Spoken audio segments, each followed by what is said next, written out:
مولاي صل وسلم دائما أبدا الله الله على حبيبك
Assalamualaikum warahmatullahi wabarakatuh. Hamdan li rabbil khassana bi Muhammadin wa anqadhana min dhulmatil jahli wad dayajin. Alhamdulillahi alladhi hadana bi 'abdihi al-mukhtar man da'ana ilayhi بالإذن وقد نادانا لبيك يا من دلنا وحدانا صلى الله وسلم وبارك عليه وعلى آله. Limpahan puji kehadirat Allah Subhanahu wa ta'ala yang maha luhur, yang maha menerangi langit dan bumi, cahaya keagungan Dan-Nya yang menenangkan jiwa. Jika cahaya itu terbit dalam sanubari hamba-Nya, maka tenanglah ia dari segala kesedihan.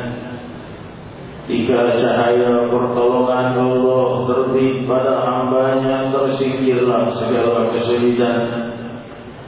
Jika kasih sayangnya dan uluran kelembutan ilahi menolong hamba-Nya, maka selesailah segala permasalahan.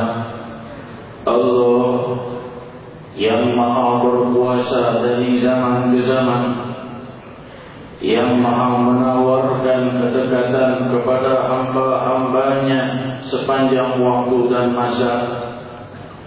Allah Jalla wa'ala yang memandang diriku dan diri kalian di malam hari ini dengan pandangan harapan agar kita ingin dekat kehadiran. Dan Allah Subhanahu wa ta'ala memandang dan tiada pernah terlepas pandangannya dari setiap gerak-gerik hamba-Nya, memandang apa-apa yang dalam lintasan pemikiran mereka. Beruntunglah mereka yang hadir di majlis ini dengan niat mulia untuk bertaubat ke hadratur Rabb, sehingga Allah melihat hamba-Ku yang satu ini tetap ingin dekat, hamba-Ku yang satu ini ingin pengampunan, hamba-Ku yang satu ini tidak mampu memperbaiki diri dan butuh bantuan, hamba-Ku yang satu ini berharap Aku mengabulkan permohonannya. Allahumma ja'alna minhum. Allah jadikan aku dan kalian mempunyai jiwa yang selalu bermunajat, Jadikan jiwa kita asyik berdoa, berhubungan dengan Rabbul Alamin Subhanahu wa ta'ala. Hadirin hadirat yang dimuliakan Allah, betapa mulianya jiwa yang berdoa kepada Allah, betapa indah dan bercahayanya jiwa yang bermunajat kepada Rabbul Alamin. Dan seindah-indah keadaan adalah hamba yang mengadukan kesulitannya kepada Allah.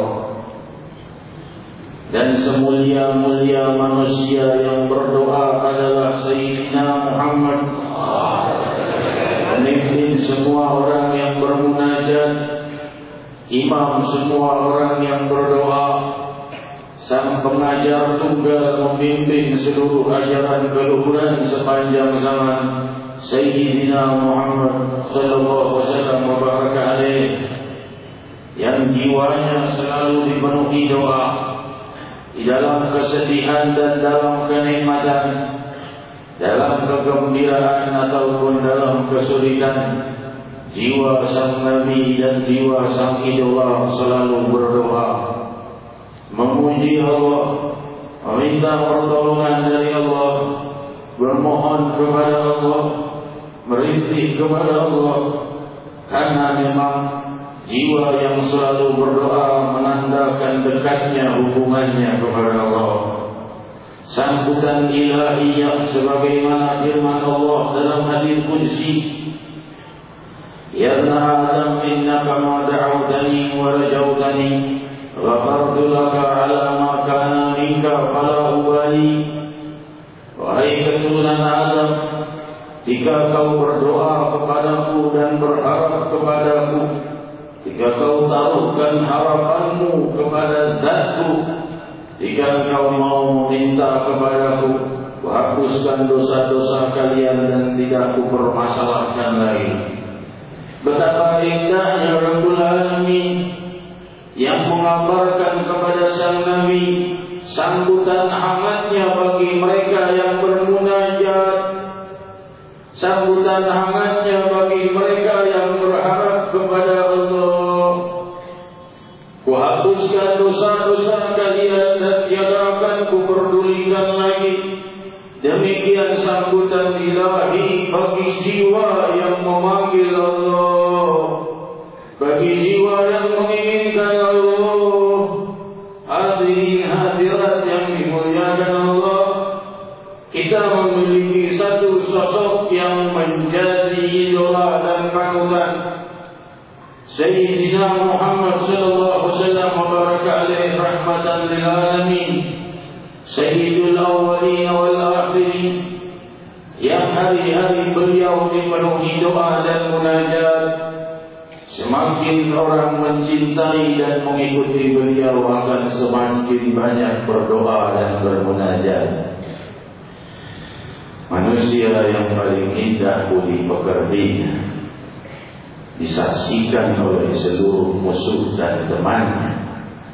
Satu jiwa, satu manusia di tengah-tengah dunia yang penuh dengan Nasrani, Yahudi dan musyrikin. Satu makhluk yang berada di dalam la ilaha illallah, yang mengawali tuntunan kesempurnaan la ilaha illallah, sendiri dikelilingi kegelapan Yahudi, Nasrani dan musyrikin, sendiri membawa amanat ilahi, sendiri dan hanya bersama Allah.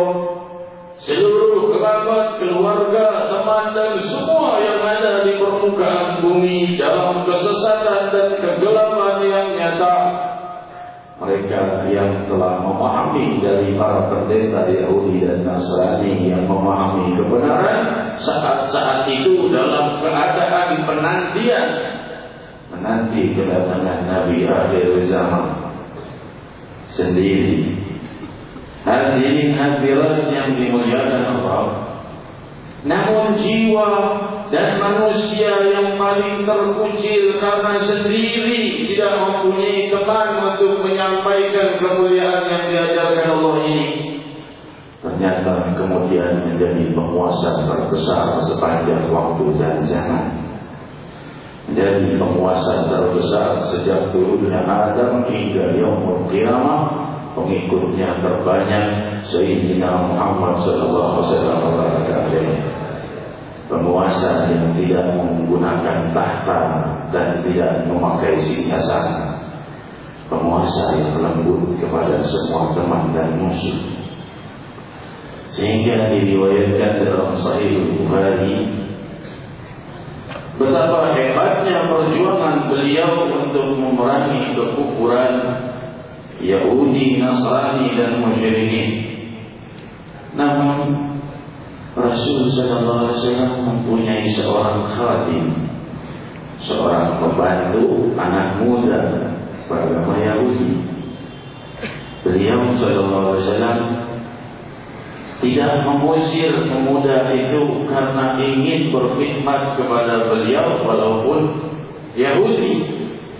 Yahudi adalah agama yang paling dimurkai oleh Allah Subhanahu wa taala setelah kekufurannya. Dahulu adalah tentunya dibawa oleh Nabi Ibrahim alaihi salatu wassalam.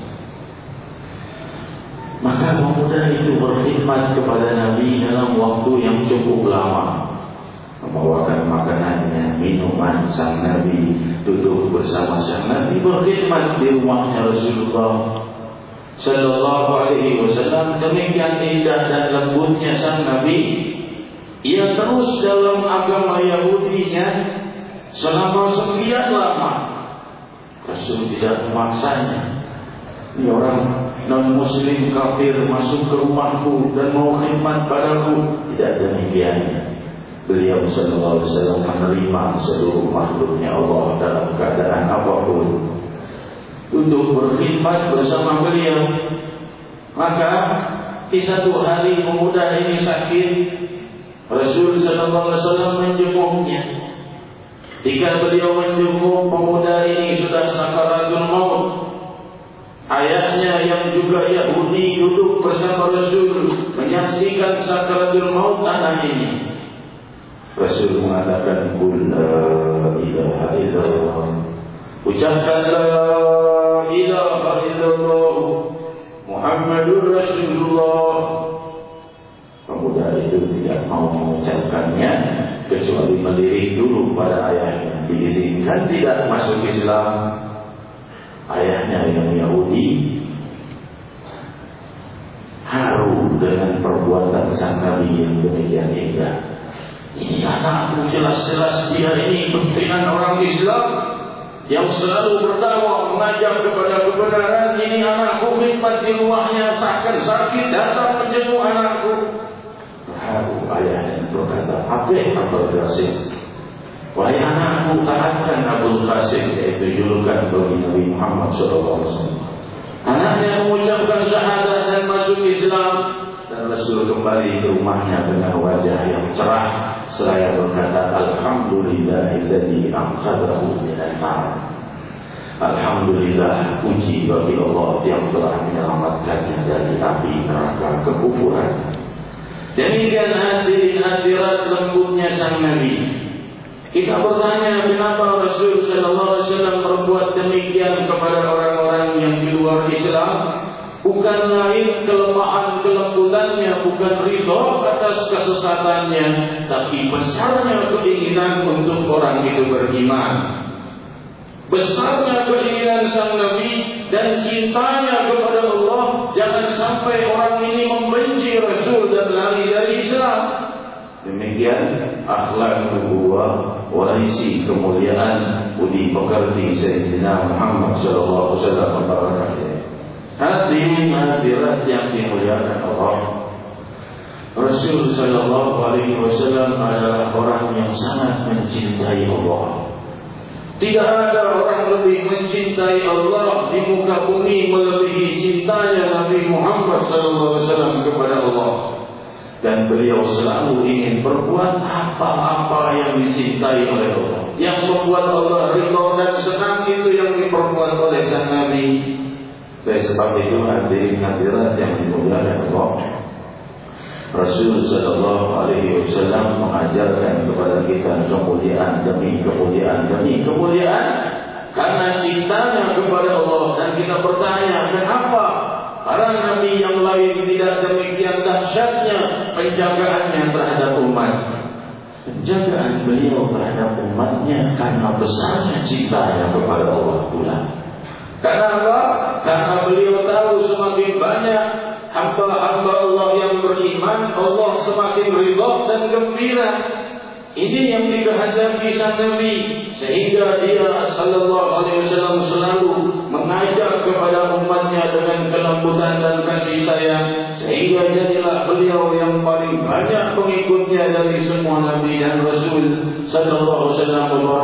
Dan memang beliaulah yang paling dicintai Allah, yang paling mewarisi kecintaan Allah, yang dengan mengikuti gerak-gerik beliau sampailah kita pada cinta Allah.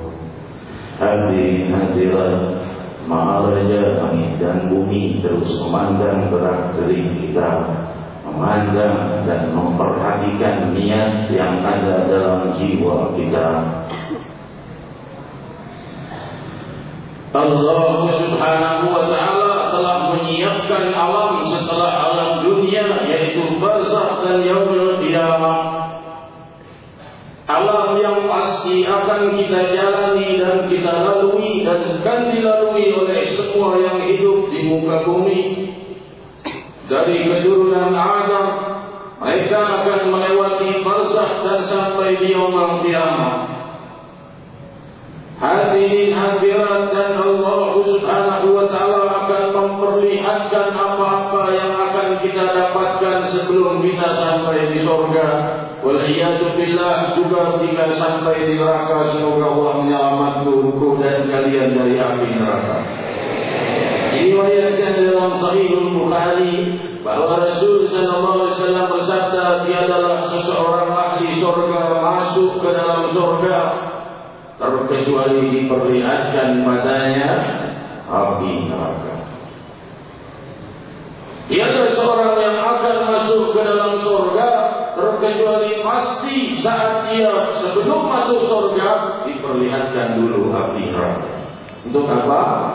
Jika dia melihat dahsyatnya dan luapan gemuruh api neraka, maka diperlihatkanlah tempatnya yang sebenarnya, yaitu surga. Ini tempatmu jika kau berbuat keburukan dan tidak beramal saleh. Dan setelah Allah Subhanahu wa ta'ala mengampunimu dan kau beriman dan beramal saleh, sekarang inilah tempatmu, yaitu surga. Liyazdadu syukra, agar dia tambah bersyukur kepada Allah Subhanahu wa ta'ala karena telah melihat neraka. Diriwayatkan pula dalam Sahihul Bukhari dalam hadis yang sama, tiadalah seseorang masuk neraka kecuali diperlihatkan dulu tempatnya di surga. Ini kalau kau berbuat baik, mestinya tempatmu di sini.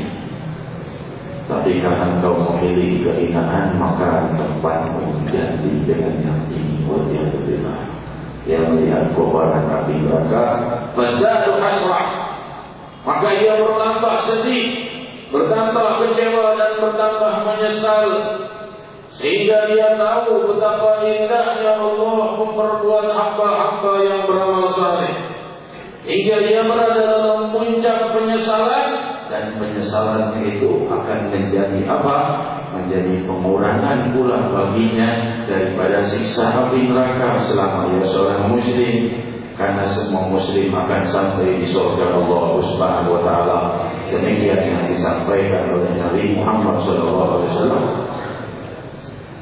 Hadirin hadirat yang dimuliakan Allah, Allah Subhanahu wa ta'ala menyifatkan kepada kita, disabdakan oleh Nabi Muhammad SAW, siksa api neraka yang paling ringan itu adalah dipakaikan dua bara api di kakinya yang terbuat dari api neraka, sehingga bergolaklah kepala dan otaknya. Inilah siksaan yang paling ringan, dan bagaimana siksaan yang paling berat. Inilah hadirin hadirat penjara di alam kiamah waliyadzubillah untuk penebusan dosa. Diriwayatkan dalam Sahih Bukhari, Rasul sallallahu alaihi wasallam bersabda, ketika penduduk surga sudah masuk ke dalam surga dan penduduk neraka sudah masuk ke dalam neraka, maka berkatalah para malaikat, ya ahlal jannah, khulud la maut, ya ahlan nar, khulud la maut. Wahai penduduk surga, abadi tiada akan pernah menemui kematian. Wahai penduduk neraka, tiada akan pernah menemui kematian. Di saat itulah penduduk surga bertakbir dan bersyukur kepada Allah. Mereka akan terus dalam kebahagiaan sepanjang waktu dan zaman, tidak terbatas dengan zaman, tidak berakhir dengan masa, tidak bertambah lanjut usia. Mereka terus di dalam kebahagiaan, dalam jaminan ilahi, tiada akan pernah wafat selama-lamanya. Penduduk neraka menjadi ketakutan mendengar suara ini. Wahai penduduk neraka, tiada kematian. Walaupun mereka akan merasakan kematian beribu-ribu kali karena pedihnya siksa, namun tiada akan pernah wafat dan selesai. Akan terus dalam kehinaan terkecuali mereka menemui kebebasan. Dan sebab itulah ketika Abu Hurairah radhiyallahu anhu bertanya, ya Rasulullah, man as'adan nas bi syafa'atika yaumal qiyamah? Wahai Rasul, siapa orang yang paling beruntung mendapatkan syafaatmu di hari kiamat? Rasul menjawab, as'adun nas bi syafa'ati yaumal qiyamah man qala la ilaha illallah khalisan min qibali nafsihi. Orang yang paling beruntung mendapatkan syafaatku di hari kiamat adalah orang yang mengucap la ilaha illallah dari dalam dirinya. La ilaha illallah, dia tidak ingin menyembah selain Allah, tidak mau mengakui Tuhan selain Allah. Besar apapun dosanya, sebanyak apapun kesalahannya, selama jiwanya menolak menyembah selain Allah, pasti akan ditemui syafaat Nabi Muhammad. Hadirin hadirat, demikian dahsyatnya rahmatnya Allah dengan kebangkitan Sayyidina Muhammad sallallahu alaihi wasallam alaihi. Lalu memang dengan dosa-dosa selesaikan sudah. Kalau Allah nanti bakal masuk surga juga. Hadirin, sebagaimana kita di muka bumi juga tidak mau dizalimi, tidak mau dapat musibah, demikian pula di yaumul qiyamah musibah yang demikian dahsyat, pencucian dosa yang demikian dahsyat, yang sangat menakutkan dan merisaukan. Satu hari adalah bagaikan 100 tahun. Demikian hadirin hadirat yang dimuliakan Allah. Rasul sallallahu alaihi wasallam bersabda, diriwayatkan dalam Sahih Bukhari, orang-orang yang keluar kelak dari dalam neraka itu dalam keadaan hangus, walaupun hanya baru beberapa menit belum sampai ke neraka sudah hangus mereka dari panasnya api neraka. Namun ketika mereka telah hangus ini, Allah Subhanahu wa taala memerintahkan malaikat untuk menenggelamkannya di Nahrul Hayat, yaitu di danau kehidupan. Demikian riwayat Sahih Bukhari. Maka tumbuhlah seluruh sel tubuhnya yang telah hangus. Maka ia bisa, sebagaimana kita berasal dari satu sel, tumbuhlah miliaran sel di sekitar tubuh kita menjadi manusia, bicara, mendengar, melihat, dan segala-galanya. Demikian pula jika mereka yang telah hangus dalam api neraka. Waliyadzubillah, Allah Subhanahu wa taala mengeluarkannya dengan syafaat. Mereka adalah orang-orang yang nomor 2 daripada yang mendapatkan syafaat. Yang pertama mendapatkan syafaat adalah mukminin, shalihin, muqarrabin. Orang-orang yang masuk surga tanpa hisab disyafaati oleh Rasul sallallahu alaihi wasallam agar lebih cepat masuk ke dalam surga. Demikian dijelaskan oleh Imam Ibnu Hajar dalam kitabnya Fathul Bari di Syarah Sahih Al-Bukhari, bahwa ketika Rasul sallallahu alaihi wasallam mensyafaati itu, Rasul berkata dalam Sahih Al-Bukhari dijelaskan yahuddu hadda, Allah memberi batasan-batasan kepada sang Nabi. Pertama, orang-orang yang mukminin, mugarrabin, salihin, syuhada, ini dulu dibebaskan dan tidak mendapatkan hisab, percepat masuk ke dalam surga. Lalu kelompok kedua yang ada diangkatnya lagi derajatnya dari derajat surga menjadi derajat yang lebih tinggi dengan syafaat Nabi sallallahu alaihi wasallam.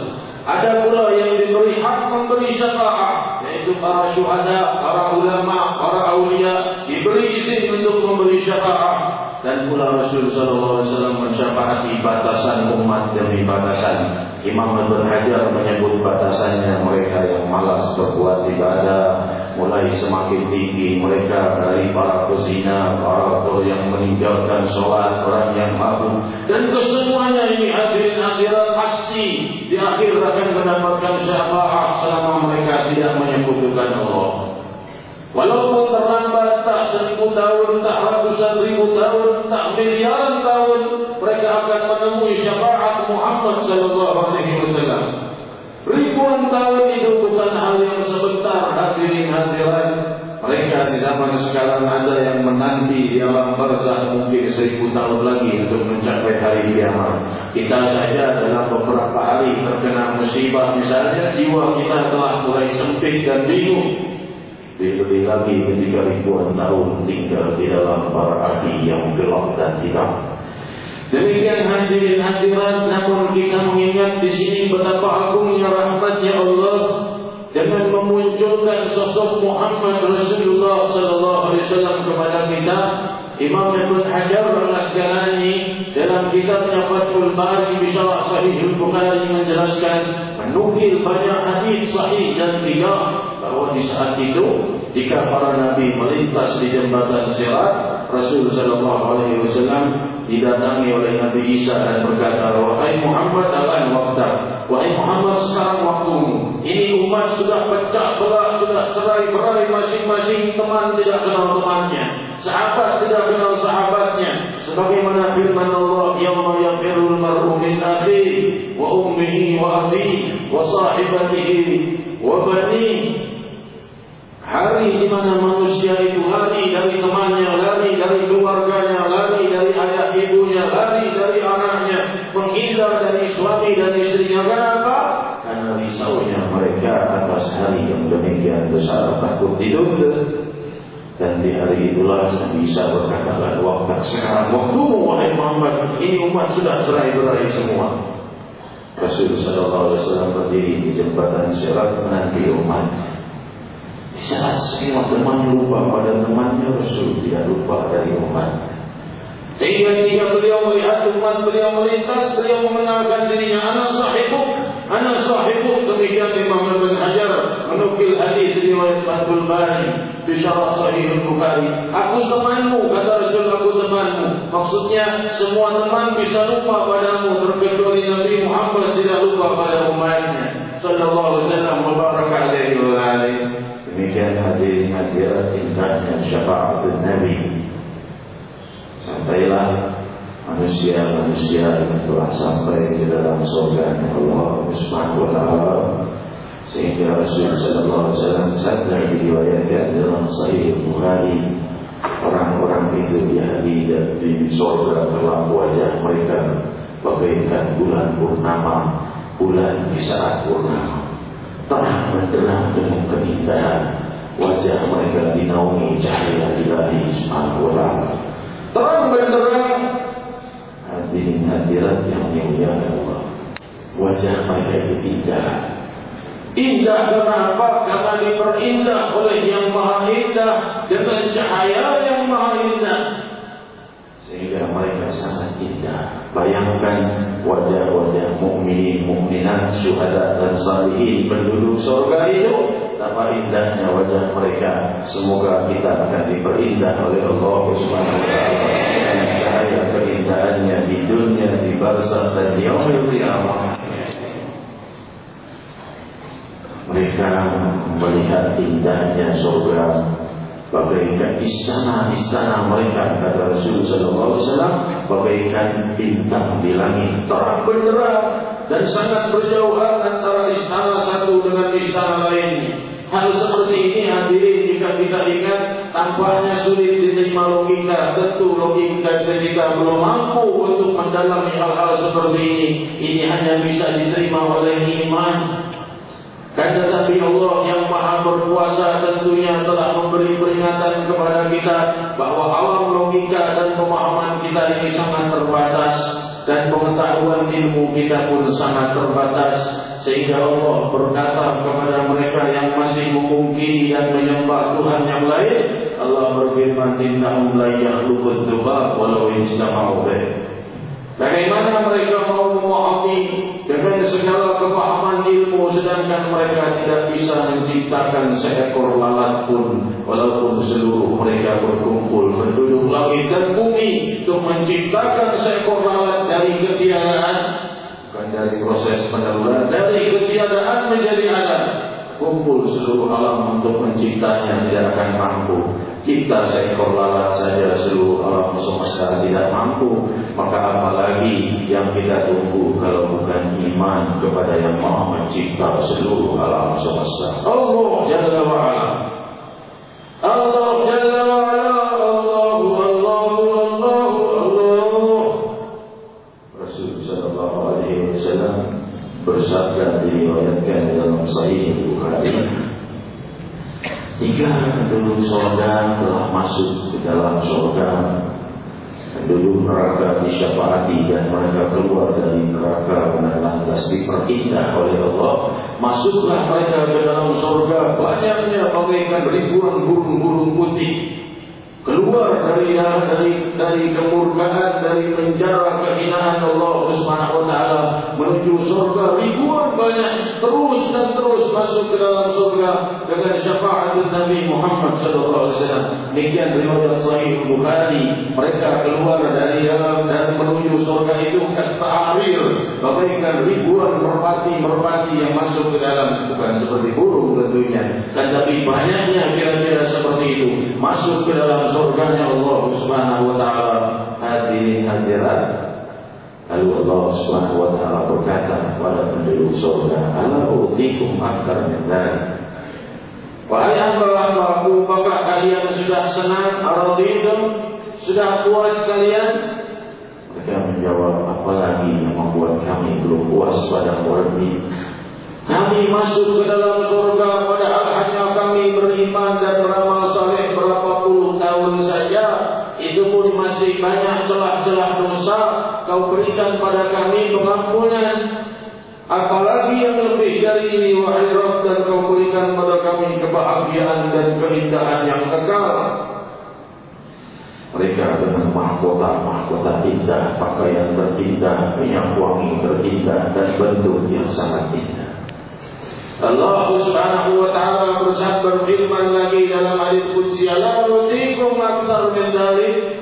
Mau ku beri hal yang lebih dari itu?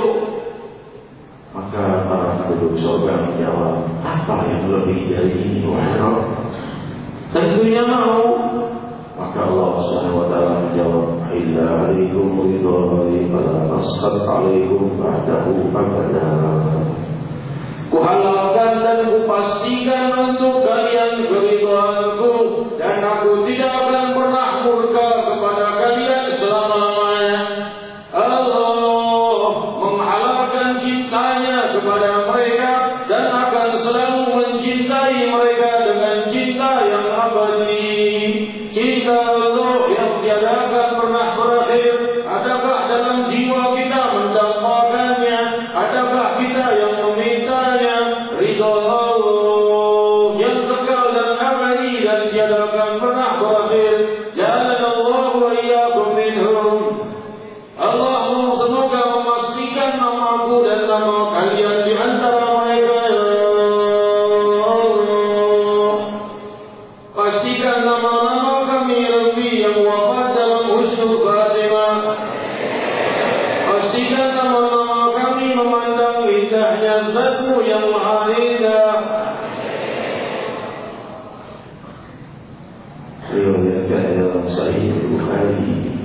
sahabat bertanya, "Ya Rasulullah, anna rabbana?" "Wahai Rasulullah, apakah kami akan melihat Tuhan kami?" Maka Rasulullah sallallahu alaihi wasallam menjawab, "Na'am.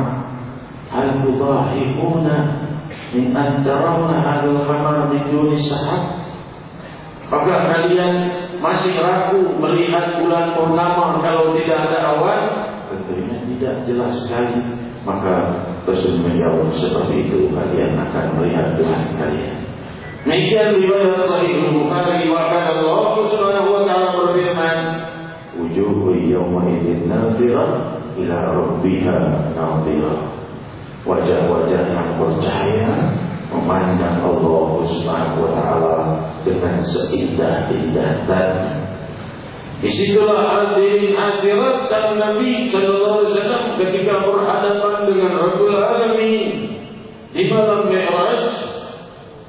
Di saat itu Imam Qadhiyah menukil satu riwayat bahwa Rasul sallallahu alaihi wasallam bercerita, "Aku melihat daripada tingkatan-tingkatan langit satu persatu sampai yang terakhir dan tertinggi, sampai melebihi Al-Kursi, sampai Lauhul Mahfuz, sampai Arsy dan sampai ke Hadratul Itlaq.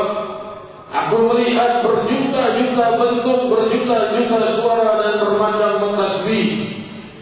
Gemuruh tasbih para malaikat yang tiada pernah berhenti yang demikian megah. Langit kedua gemuruh tasbih malaikat lebih dahsyat dan demikian." Dan ketika sampailah di Habratullah, beliau bersabda, "Faqata'atil aswat." Faqata'atil manazil. Tidak ada lagi suara, tidak ada lagi pemandangan. Di saat itu semuanya tidak lagi bisa disifatkan. Di saat itu beliau mendengar satu suara yang sangat berwibawa namun penuh dengan keindahan. "Udnu ya Muhammad, liyadha'uka ya Muhammad." Mendekat wahai Muhammad, tenangkan dirimu dari ketakutanmu.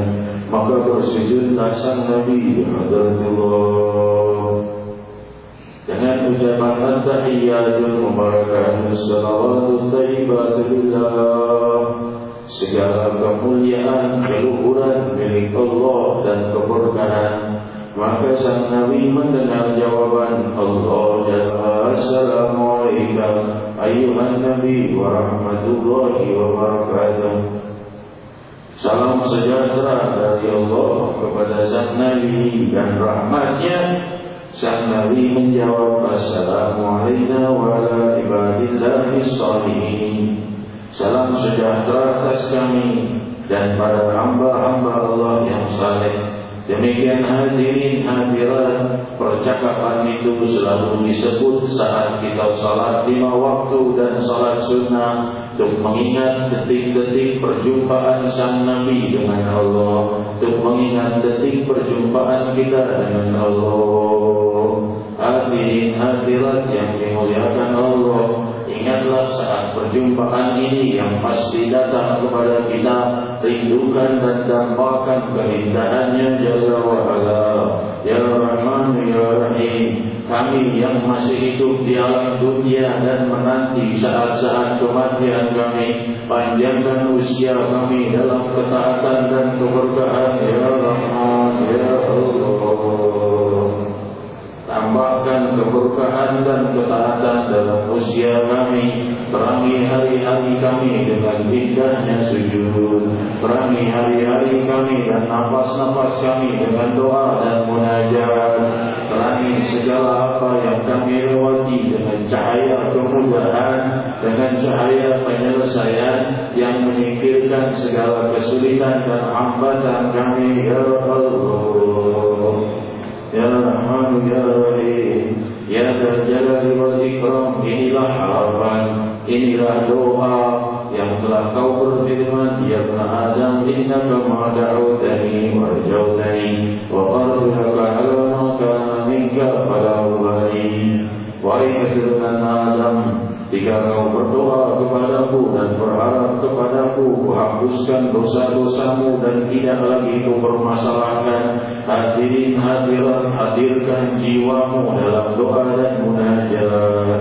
Bangkitkan harapanmu kepada Allah dan Allah mengganjarnya dengan pengampunan. Maka panggillah ya Allah, ya Allah, ya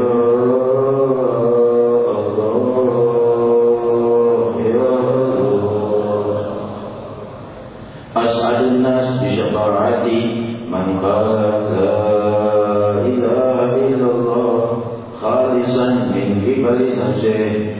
Orang yang paling beruntung mendapatkan syafaatku di hari kiamat adalah yang mengucap la ilaha illallah dengan kesungguhan dari dalam dirinya.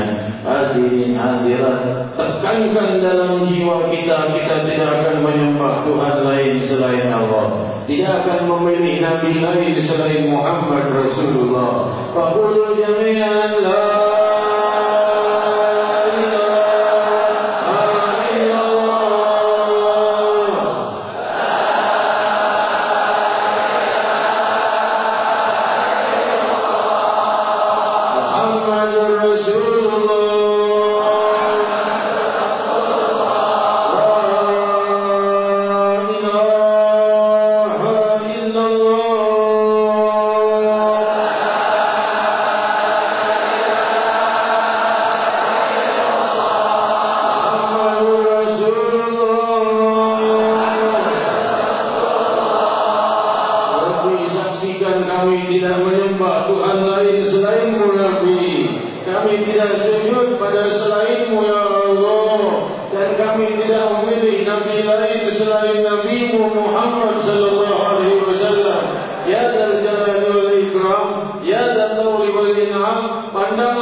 terangi jiwa kami dengan cahaya doa.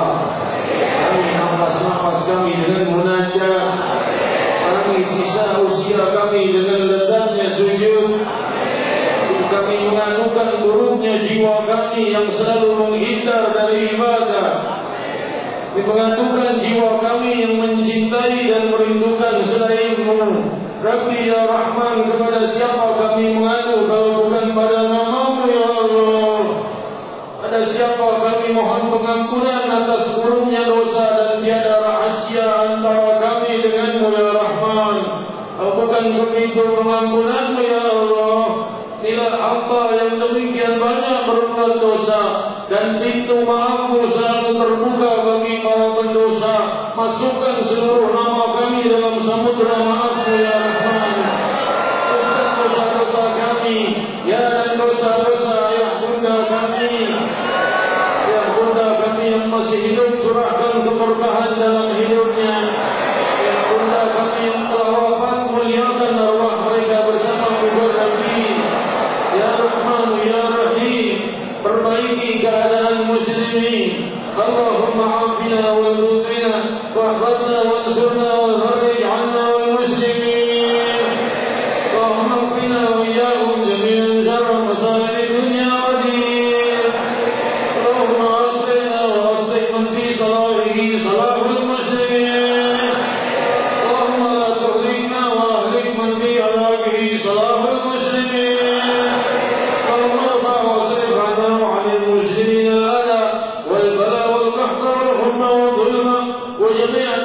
والفتن والمحن والأمراض والأسقام ما ظهر منها وما بطن وادفع اللهم عنا شر الطاغين والباغين والمعتدين والظالمين بما شئت عاجلا غير عاجل بعافية وسلامة برحمتك يا أرحم الراحمين يا أرحم الراحمين يا أرحم الراحمين ya Allah. Jangan jadikan satu pun dari wajah kami yang hadir berada dalam api neraka ya Allah. Jangan kau biarkan satu pun dari wajah kami menjerit di dalam api neraka ya Rahman. Pastikan Rabbi kami kau haramkan dari api neraka. Haramkan kami dari siksa kubur. Haramkan kami dari desakan sakaratul maut. Halalkan bagi kami kebahagiaan dunia dan akhirat. Ya Allah, Ya Rahman, Ya Rahim, wa kullu jami'an ya Allah, Ya Allah, Ya Allah, Ya Allah, Ya Allah, Ya Allah, Ya Allah, Ya Allah, Ya Allah, Ya Allah.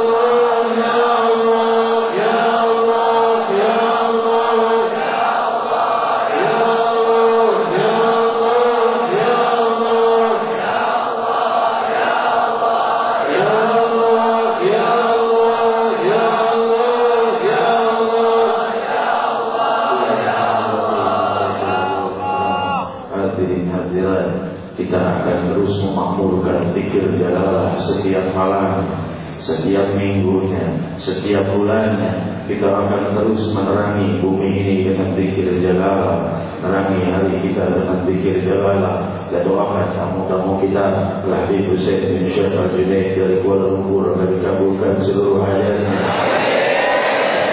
segala kesulitannya. Kemudahan baginya untuk terus berjuang dalam menegakkan dakwah dan mengkoordinasi dakwah dari para penegak panji Rasulullah SAW di wilayah Kuala Lumpur dan sekitarnya. Kita doakan para tamu-tamu kita, Habib Abdullah Sagaf, Habib Ahmad Sagaf, Habib Mustafa Maulad Jawi, Al-Ali dan para habaib dan para ulama, akan dikabulkan seluruh hajatnya. Keberkahan zahiran wa batinan atas kita semua yang hadir dan hadirat. Saya mengucapkan beribu terima kasih atas kesuksesan jamaah hadir di hari kemarin di Istiqlal. Alhamdulillah acara sukses, hadirin melebihi 400.000 muslimin muslimat yang memenuhi Masjid Jami Istiqlal. Alhamdulillah, Jakarta bergemuruh dengan lafzul jalalah dan bismillah.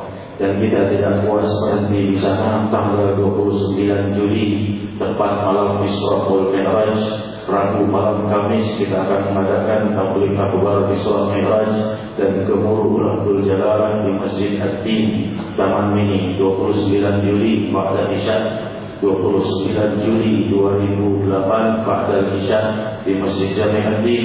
Kita akan berkumpul lagi ratusan ribu muslimin muslimat dalam Isra wal Mi'raj Nabi Muhammad SAW dan juga berkumpul dengan lafzul jalalah. Hadirin hadirat, kita berdoa agar acara ini menjadi sukses. Tenangkan bumi Jakarta dengan lafzul jalalah. Tenangkan bumi Jakarta dengan zikir namamu ya Allah, ya Rahman, ya Rahim. Tenangkan muslimin muslimat dari segala goncangannya dengan keagungan namamu ya Rahman, ya Rahim. Wa sallallahu wasallam wa baraka ala nabiyina Muhammadin wa alihi wa sahbihi wasallam. Walhamdulillahirabbil alamin.